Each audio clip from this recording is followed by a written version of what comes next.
Assalamualaikum warahmatullahi wabarakatuh. Terima kasih banyak untuk kawan-kawan semua yang sudah berkenan hadir di channel ini.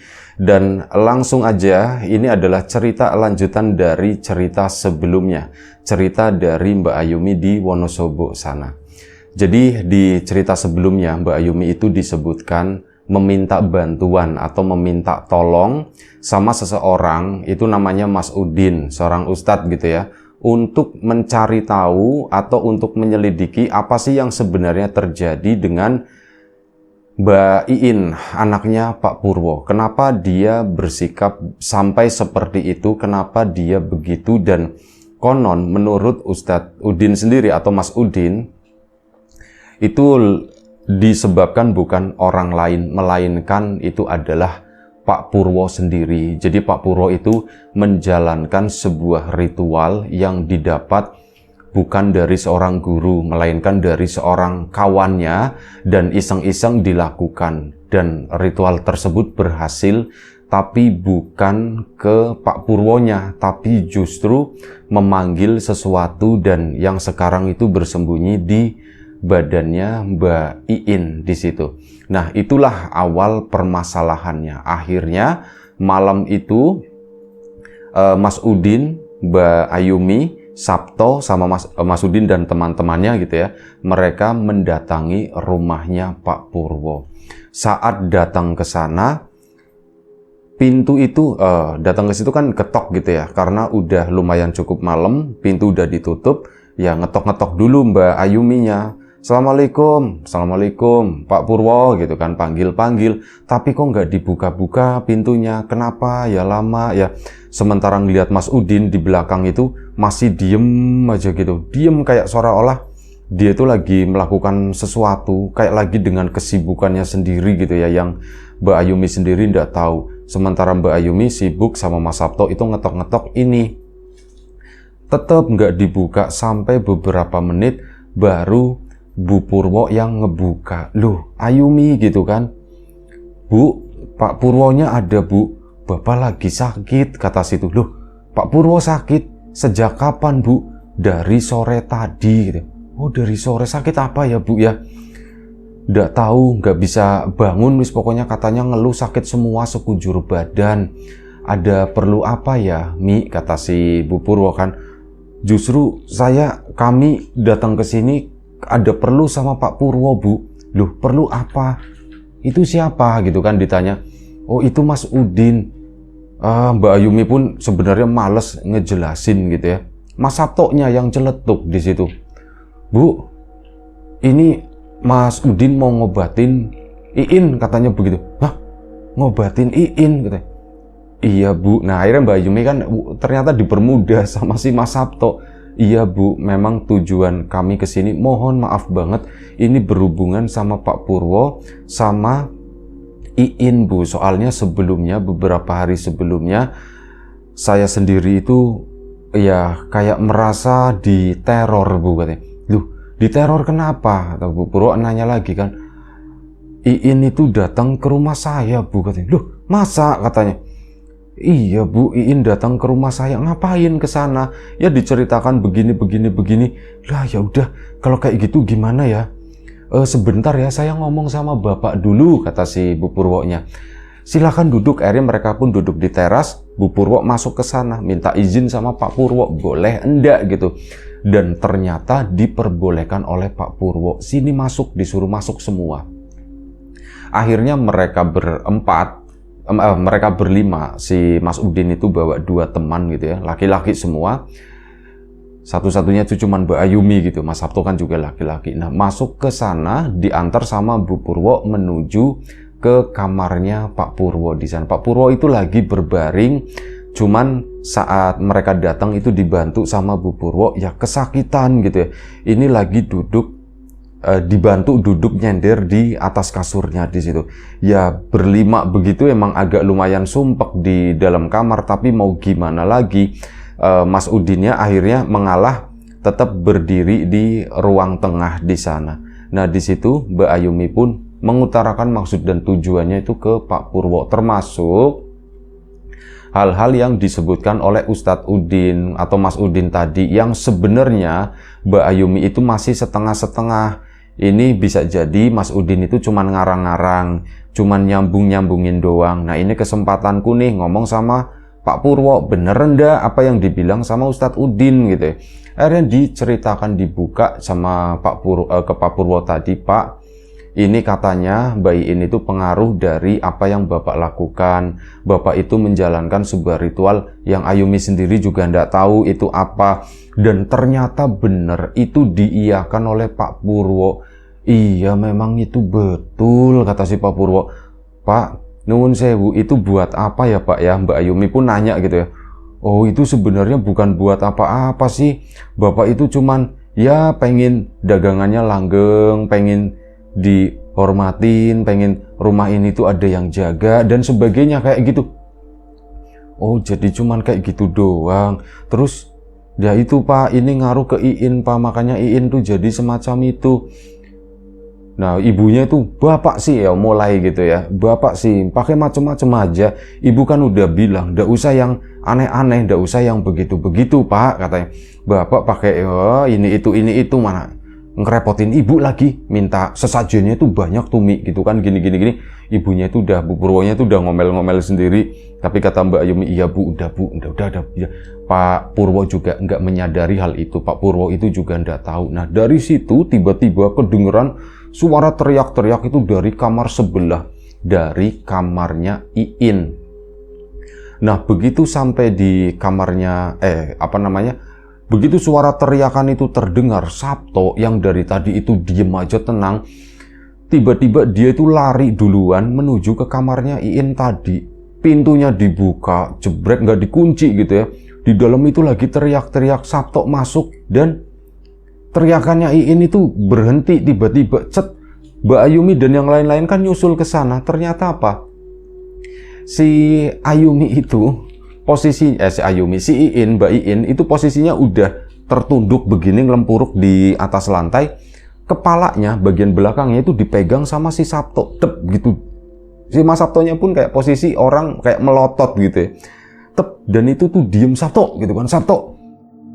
Siapa si Ustadz Udinnya nepuk pundaknya Mbak Ayumi. Udah usah, kata si Mas Udinnya. Mas Udinnya pun mendekat ke sana dan akhirnya ngomong si Mas Udin, Sabto, sudah sisanya biar saya yang ini, katanya begitu, biar saya yang ngurusin. Nah, di situ Mas Sabtonya pun mulai bernafas gitu. Tadi tuh kayak bener-bener gak bernafas, mematung gitu. Kali ini tuh kayak udah mulai ngos-ngosan dan dilepaskan. Mas Sabto pun keluar dari kamar. Sementara si Iin, Mbak Iin, itu di bawah itu kayak gitu dengan posisi yang menyeramkan. Cuman kepalanya doang itu yang goyang-goyang, ngolek-ngolek gitu ya. Cuman begitu. Nah, si Mbak Ayumi kan akhirnya mundur. Mas Sabto itu di depannya si Mbak Ayumi. Tumben ini adekku itu keren banget. Cuman aku nggak tahu nih apa yang terjadi sama dia gitu. Pasti ada sesuatu kok dia semacam itu ya. Si Mas Sabto di depannya Mbak Ayumi ngalangin gitu kan. Memang lebih tinggi si Sabto.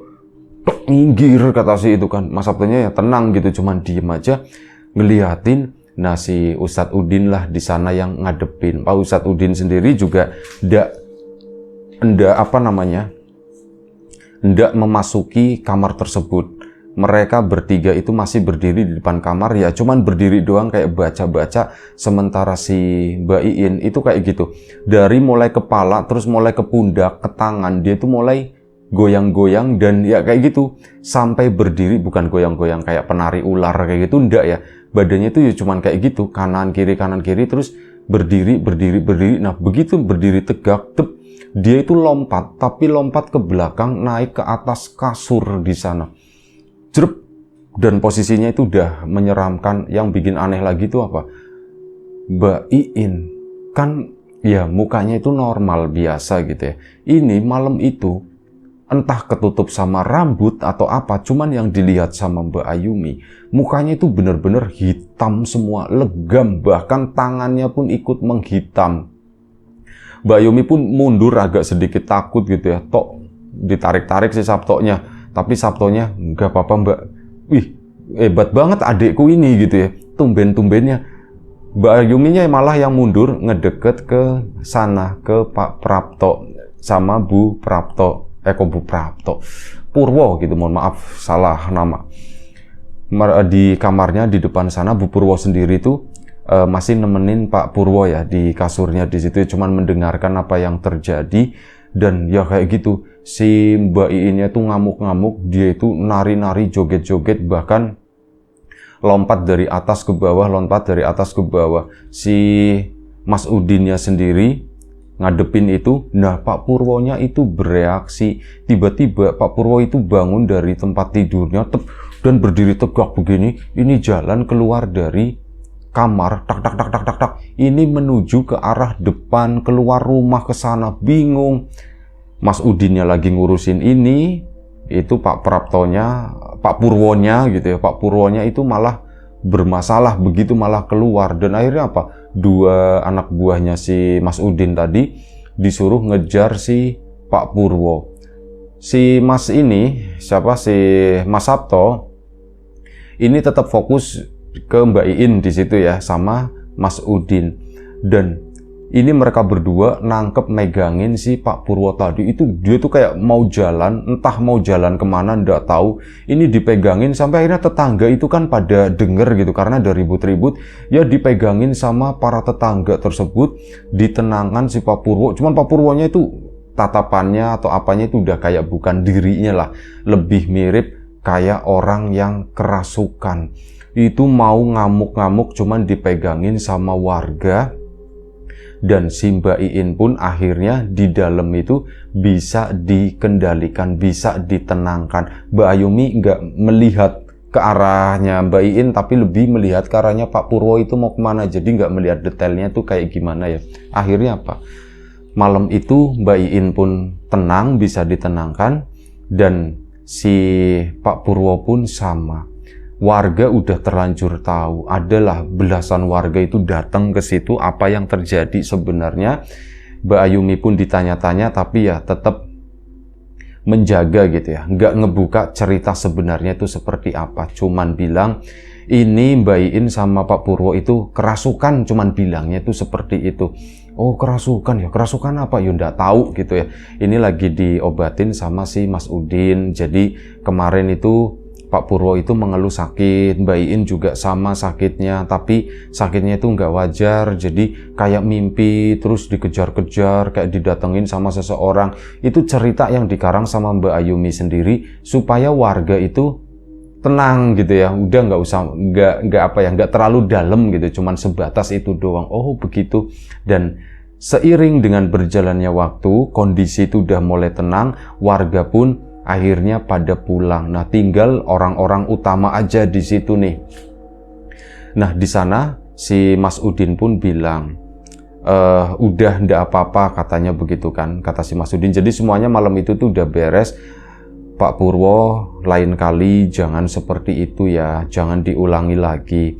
Ndak usahlah melakukan sesuatu yang Pak Purwo sendiri tuh ndak ngerti nanti konsekuensinya tuh seperti apa. Mbak Iin juga sama, kalau masukan dari saya, ya emosinya dijaga, terus sering-sering berkomunikasi, sering-sering keluar, bersosialisasi dengan orang-orang supaya nggak penat di dalam kamar. Dan memang ternyata ya begitu, Mbak Iin itu orangnya cenderung pendiam, pemarah. Marahnya itu marah lebih ke dengki kayak gitu ya, bukan marah-marah yang galak banget gitu tuh, nggak, kecuali dengan kondisi yang seperti itu, yang dia kayak semacam kerasukan sesuatu. Nah kali ini si Mas Udin pun akhirnya ngomong, makasih ya Sabto ya, kamu udah bantuin. Mbak Ayumi kan nengok karanya si Sabto, Tok kamu kenapa sih Tok, ditanya kan begitu kan.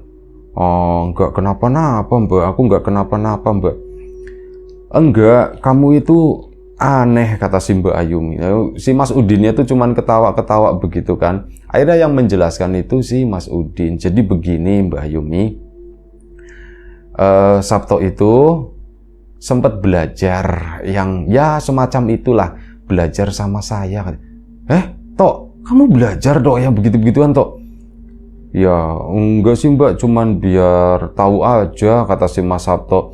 Kata si Mas Udinnya, udah ndak apa-apa, itu lagian ya itu isinya kan cuma doa-doa doang buat jaga-jaga atau apa. Dan Sabto ini akhirnya ya lebih sensitif ya Tok ya.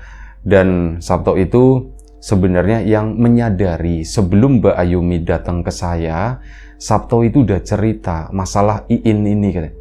Hah? Emang iya Tok? Iya Mbak, aku udah cerita katanya, soalnya aku nggak tahu, ngerasa ada sesuatu yang beda, ada sesuatu yang nggak bener yang terjadi gitu sama Mbak Iin. Jadi ya aku cerita sama Ustadz Udin gitu kan. Dan ya begitu Mbak. Oh jadi bukannya kamu itu sering ngomongin Iin begitu, bukannya karena kamu suka sama Iin, kata si itu kan. Si Mbak Iinnya senyum-senyum gitu. Itu udah normal ya, karena ya Mbak Iinnya senyum-senyum begitu, malu-malu. Ya enggak Mbak, ya Mbak Iin ya, enggak ya Mbak ya gitu kan. Mbak Iinnya ya malu-malu begitu kan. Mas Sabtonya tetap dengan polosnya begitu. Enggak Mbak, bukan itu. Jadi karena aku ngerasa Mbak ini ada yang nggak beres nih, ada yang nggak bener, jadi begitu. Dan aku coba ngasih tahu Mbak Ayumi, cuman Mbak Ayuminya langsung arahnya tuh ke arah sana. Aku suka lah atau apa lah. Terus pas hari pertama kamu dipegang begitu dek gitu, ya waktu itu ceritanya aku mau nolongin, kata si Mas Sabtonya, cuman ternyata aku nggak kuat, aku nggak bisa, aku kalah sama sesuatu yang ada di Mbak Iin. Makanya aku bak begitu, kayak dipegangin, kayak dijampi-jampi malah gitu ya sama situ. Oh jadi begitu, kamu jadi ngerti Tok berarti? Enggak sih Mbak, aku nggak ngerti sih Mbak, aku cuman ya baru belajar gitu ya. Udah ndak usah diributkan. Tapi yang penting itu Pak Purwo, itu ya Pak ya, pesan saya jangan diulangi lagi seperti itu. Iya Mas Udin, terima kasih, kata si Pak Purwonya. Terima kasih. Mbak Iin juga seperti itu tadi pesan saya. Ya Sabto kalau main ke rumahnya Mbak Iin juga ndak apa-apa, katanya begitu kan. Ini pada ketawa semua di situ, dan suasananya itu bisa langsung berubah dari yang sebelumnya itu kan angker, serem gitu ya. Ini si Ustadz Udin, Mas Udin tadi itu bisa mencairkan suasana. Yang jadi korban itu si Sabto tadi. Ya udah, Sabto kalau misal mau kesini, mau ngapelin Mbak Iin, ya Pak Purwo, ndak apa-apa ya Pak Purwo. Dibegituin si Mas Sabtonya kan mukanya tambah merah. Pak Ustadz, jangan begitu Pak Ustadz. Udahlah, aku ndak mau belajar kayak gituan lagi, katanya. Ngambek si Mas Sabtonya. Ya ngapain kayak gitu, udah ndak apa-apa, kata si Udin. Yaudah ini karena udah malam, alhamdulillah semuanya udah selesai. Sekarang mari kita pulang gitu ya. Sabto ikut pulang kan, dibegituin lagi. Ya ikut Pak Ustadz, aku ikut pulang. Akhirnya pulanglah mereka, dan ya alhamdulillah Mbak Iin pun kondisinya membaik. Tapi sesekali nanti Mas Udin itu datang lagi ke sana buat ngecek gitu ya. Pak Purwo kondisinya itu juga mulai membaik lagi. Tapi itu untuk Pak Purwo itu agak sedikit lama lah, beberapa hari lah gitu ya. Nanti ada hal-hal lain yang perlu dilakukan oleh si Pak Purwo tadi. Malam itu karena udah terlalu larut, mereka rombongan itu pun pulang. Mbak Ayumi termasuk gitu ya. Itu sepanjang jalan itu nyubitin si Sabto terus, Tok, kamu sebenarnya beneran suka sama Iin atau gimana? Kok si Pak Ustadz, si Mas Udin kok ngomongnya begitu? Gimana ya Mbak ya gitu ya, kayak orang bingung gitu. Enggak Mbak, aku ndak suka Mbak. Mbak Ayumi kali suka sama Mas Udin kan, katanya begituin. Kamu enak aja, katanya. Suka kamu. Ini mbakmu loh, kamu nggak usah ngurusin urusan Mbak. Ya sama Mbak gitu kan. Mbak juga jodoh-jodohin aku sama Iin, bilangnya suka-suka. Enggak Mbak, aku sama Mbak Iin ya enggak, cuman biasa aja gitu ya. Orang kasihan, aku ndak sengaja ngeliat Mbak Iin itu sepertinya ada yang nggak beres, makanya ya sudah gitu kan. Nah, pulanglah malam itu, obrolan itu masih berlanjut. Mbak Ayumi, Sabto sama ibunya gitu. Kali ini si Mbak Ayumi itu ngebuka, Bu, Sabto ternyata Bu itu suka sama Iin Bu, katanya begitu. Lah iya Tok, kamu suka sama Iin Tok. Ya kalau kamu suka ya kamu kerja dulu lah Tok lah. Jangan seperti itu. Iin kan itu udah siap menikah. Sama kayak ngelihat karanya Mbak Ayumi. Apa Bu gitu kan, belum lah, aku nanti aja, kata si Mbak Ayuminya. Ya ribut, tapi ribut dalam nuansa bahagia gitu ya. Yang jatuh itu cuman ngeledek-ngeledekin, termasuk si Mas Udin itu, Mbak Ayumi itu sana sama Mas Udin aja katanya begitu kan. Enggak, aku enggak mau. Dan akhirnya waktu pun berjalan. Nah, seiring berjalannya waktu, kan udah kembali normal gitu ya. Mbak Ayumi pun mulai shift-shiftan ini sama si Mas Sabto. Tok, kamu anterin ke Pak Purwo gitu ya. Dan Mbak Ayumi itu juga udah nggak ada pikiran yang kayak gimana-gimana gitu. Pokoknya alhamdulillah Iin udah sembuh, aku seneng. Dan sikapnya Iin seiring berjalannya waktu itu tadi ternyata mulai berubah. Dia saat misal Mbak Ayumi nganterin ke sana itu beda banget dengan sebelumnya yang judes jutek gitu ya. Ini tuh enggak, Ayumi katanya, langsung manggil Ayumi gitu. Iin katanya begitu kan, kata si Mbak Ayuminya. Kamu mampir dulu sini ke tempat aku katanya. Aku pengen ngobrol-ngobrol katanya gitu. Mau ngobrol apaan? Ya enggak ngobrol apaan sih. Apa-apaan, aku cuma mau minta maaf dulu. Sewaktu masih kecil aku pernah ingat semua ternyata yang nyobekin mainan kamu, aku mau minta maaf. Terus yang beberapa kali aku nyuri boneka kamu, aku juga minta maaf ya In ya. Aku juga minta maaf ya Mi ya. Oh yang itu udah ndak apa-apa, kata si Mbak Ayumi. Udah ndak apa-apa, nggak usah dipikirin. Aku itu sebenarnya kepikiran terus, malu. Aku itu pengen minta maaf sama kamu, cuman aku ndak tahu gimana cara ngomongnya, kata si Mbak Iin ya. Dan ya dari situ ternyata, oh jadi selama ini Iin juga kepikiran hal itu, tapi memang nggak ada kesempatan untuk ngomong gimana caranya gitu. Jadi nggak sempet, akhirnya tertunda-tunda, dan pikiranku pun jadi buruk terus. Kalau Iin itu orangnya jahat atau apa, yang kebetulan saat aku ngelihat dia lagi setelah sekian tahun nggak ketemu, dia dalam kondisi itu tadi, kepengaruh sama sesuatu. Ya akhirnya yang ada di matanya Mbak Ayumi pun begitu. Nah seiring berjalannya waktu lagi, bener-bener nggak disangka, ternyata Sabto sama Iin gitu ya. Nah, ini Sabto sama Iin, ternyata mereka tuh akhirnya deket. Mbak Ayumi tuh nggak sengaja gitu ya. Mbak Ayumi tuh nggak sengaja. Ini lagi biasalah ngobrol sama Iin gitu, dan ternyata pagi-pagi Sabto itu udah ada di situ. Ngelihat ada, ketahuannya itu gara-gara ada sendal di sana. Kayak sendalnya Sabtoin gitu kan. Si Mbak Iinnya ya cuman ketawa-ketawa. Iya Sabto lagi di belakang. Lagi ngapain katanya begitu kan. Nggak tahu, kayaknya lagi bikin emi, kata si itu. Bikin emi? Iya bikin emi. Emang apa yang terjadi apa yang terjadi? Mbak Iinnya tuh malu-malu begitu kan. Dan akhirnya Mbak Iin pun yang ngebuka. Jadi gini, Ayumi kamu jangan marah ya katanya. Tergantung, kata si Mbak Ayumi. Oh tapi kamu jangan marah katanya. Emang kenapa In?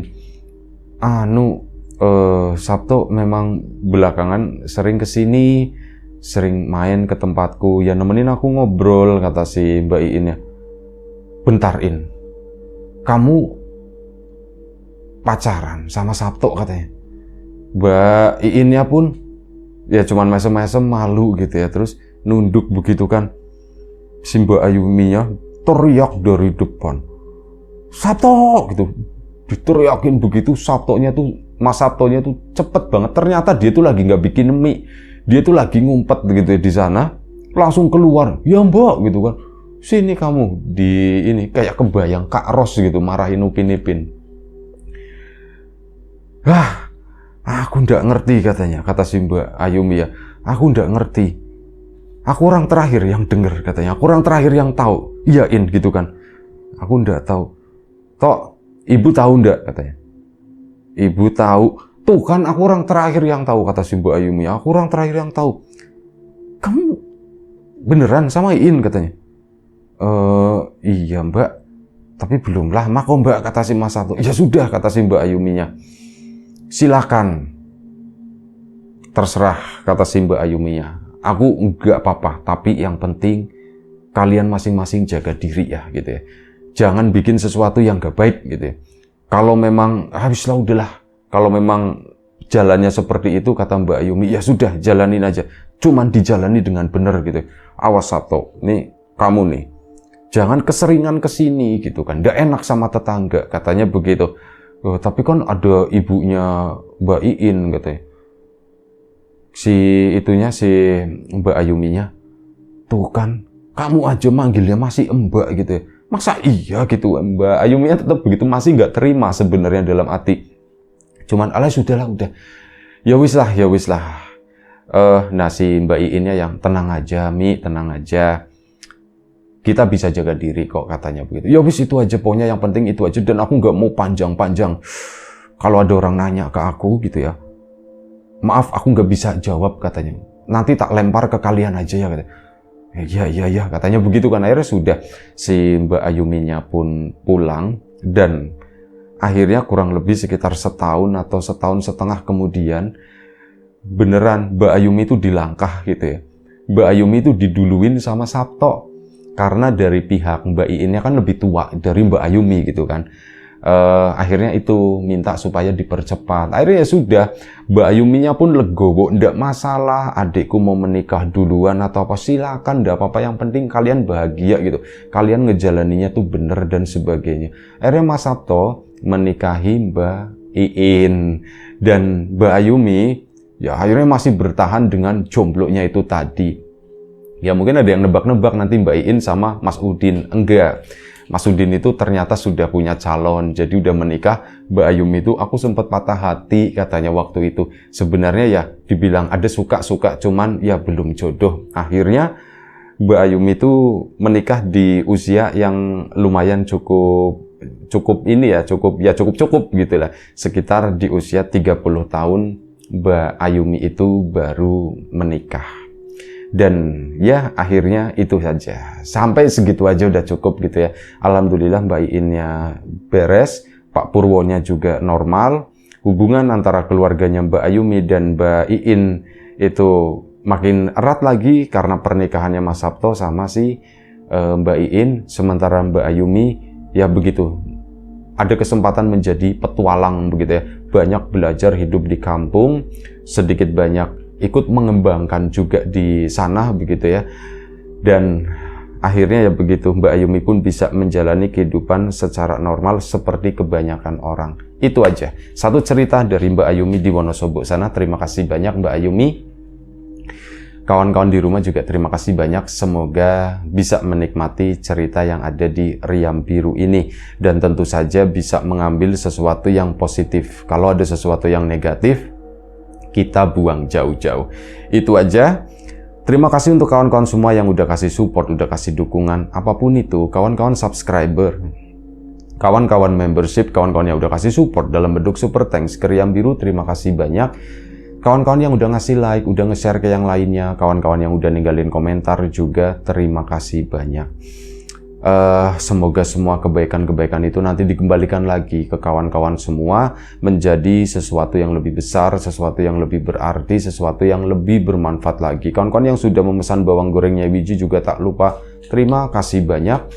Dan ya doa terbaik dari kami untuk kawan-kawan semua, semoga selalu diberi kemudahan dalam hal apapun, termasuk kemudahan dalam hal rizki, yang sakit segera diberi kesembuhan, yang sehat tetap dijaga kesehatannya. Baik, itu aja, sampai jumpa di episode selanjutnya Riam Biru. Jaga kesehatan kawan-kawan semuanya. Sekali lagi terima kasih banyak, mohon maaf sebesar-besarnya kalau ada sesuatu yang enggak berkenan di mata, di hati, telinga kawan-kawan semuanya, mohon dimaafkan. Itu aja, sampai jumpa lagi. Assalamualaikum warahmatullahi wabarakatuh.